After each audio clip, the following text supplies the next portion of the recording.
আসসালামু আলাইকুম। আমি নাফিসা বিনতে শাহাবুদ্দিন আবৃত্তি করছি রবীন্দ্রনাথ ঠাকুরের লেখা লুকোচুরি কবিতাটি।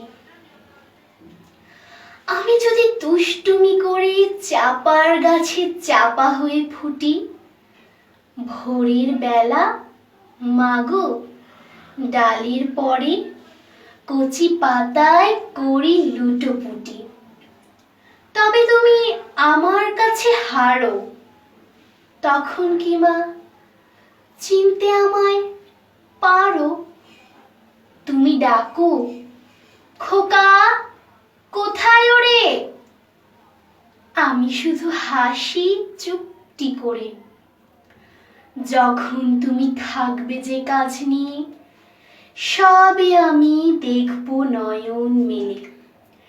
স্নানটি করে চাপার তলা দিয়ে আসবে তুমি পিঠেতে চুল ফেলে।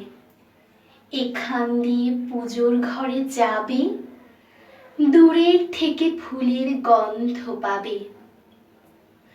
তখন তুমি বুঝতে পারবে না সে তোমার খোকার গায়ের গন্ধ আসে। দুপুর বেলা মহাভারত হাতে বসবে তুমি সবার খাওয়া হলে। গাছের ছায়া ঘরের জানালাতে পড়বে এসে তোমার পিঠে কোলে।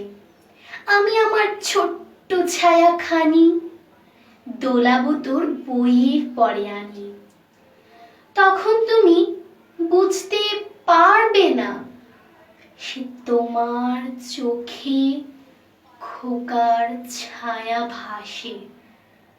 সন্ধে বেলায় প্রদীপ খানি জেলে যখন তুমি যাবে গোয়াল ঘরে, আমি তখন ফুলের খেলা খেলে টুক করে মা পড়ব ভুঁয়ে ঝরে।